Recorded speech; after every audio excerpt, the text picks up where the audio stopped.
Bonjour et bienvenue. Famille Je t'aime, ce n'est pas une déclaration publique, mais le nom d'une association qui croit en la famille, mais pas seulement, comme nous le voyons avec Bertrand Odéoud dans quelques instants. Le mot du jour est un verbe à prendre en considération. Jean-Louis en sait quelque chose. Le Vietnam est à nouveau à l'honneur. Hélène revient sur une situation de persécution déjà évoquée pour nous tenir au courant de son évolution. Avec Francis Méan, nous nous élevons à hauteur de gratte-ciel. Nous avons avec nous un précurseur de la danse hip-hop en France. Soda Pop bouge son corps depuis le début des années 80. Beaucoup de chemins parcourus ou dansés depuis. Restez avec nous pour en savoir plus. Et vous, Paul, dans les années 80, vous étiez pas né? Ah si, dans les années 80, je dansais du hip-hop dans mon landau, vous auriez dû voir ça. Mais enfin, on en reparlera tout à l'heure. Bertrand Odéoud, après 14 ans au Congo, où vous avez travaillé comme pilote de ligne et missionnaire, vous êtes revenu en France pour faire des études de thérapeute familial et de conseiller conjugal, et devenir finalement le directeur donc, de l'association Famille Je t'aime. Alors avant de rentrer peut-être dans le détail de vos activités, pourquoi ce revirement dans votre vie ?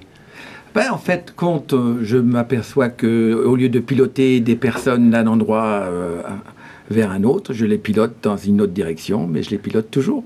On va dire ça comme ça. Vous êtes resté pilote alors, je suis resté pilote, dans un sens d'accompagner les personnes dans leur parcours familial, mais aussi dans leur parcours personnel. Donc il y a quand même une suite logique. Alors, on avait du mal à comprendre quand même. On pourrait le voir comme ça.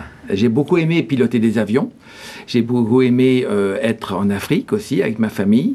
Et puis, il y a eu un changement de situation qui a fait que j'ai dû me reconvertir. Et j'ai trouvé vraiment quelque chose pour lequel je suis passionné.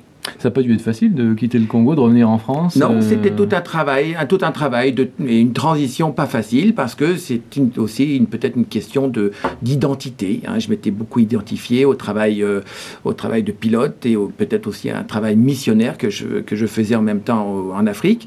Et là, eh bien, il a fallu changer de direction.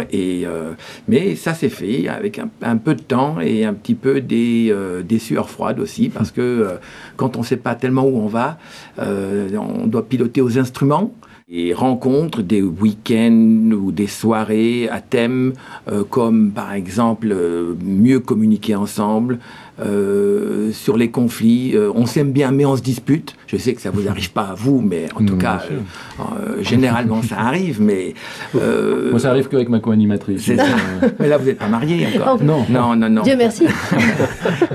mais en fin de compte, les enseignements que nous apportons, on peut dire que 80% des familles vont s'y retrouver dans ces enseignements. C'est aussi la gestion du quotidien. Qui fait quoi ? C'est aussi sur la sexualité, c'est devenir un, c'est aussi bien vivre ensemble. Ensemble tout est possible aussi, non ? Ensemble tout est possible, chose, oui. Mais en fait, l'idée c'est que chacun d'entre nous, nous avons une famille pour bien vivre, et on s'aperçoit que c'est pas si facile de bien vivre en famille. Mais c'est possible. Ça s'apprend. Ça se construit, la vie de couple, ça se construit. La vie en famille, c'est pas toujours évident. Alors, c'est pas quelque chose d'inné, en fait, contrairement à ce qu'on pourrait penser. Le désir est là, de bien vivre et de vivre des relations harmonieuses. Mais on est tellement différents. Déjà, homme-femme, tellement différents. Et Dieu veut la diversité, vive la différence. Et au lieu d'essayer à ce que l'autre soit comme moi, et de tirer la couverture à soi, eh bien, pourquoi ne pas profiter de la différence de l'autre pour dire l'autre est mon complémentaire.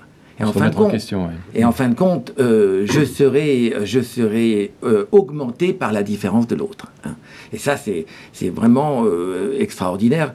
À partir du moment où on comprend ça, eh bien, on a une autre vision de la vie en couple. Et des difficultés. Et même de la vie en général. Et de la vie en général, absolument. Parce qu'on n'est pas en train d'arracher quelque chose pour que l'autre soit comme nous-mêmes, mais on se dit, mais peut-être je peux être enrichi par l'autre. Vous êtes tombé dedans depuis le début des années 80, autant dire que vous étiez un précurseur dans la danse hip-hop française. Rapidement, vous dansez à plein temps, ça commence en banlieue parisienne et ça continue partout où vous allez, Afrique, Antilles, Italie, Israël. Quand vous découvrez la danse hip-hop en 82, comment se fait le déclic ? Vous savez, lorsque vous avez des personnes qui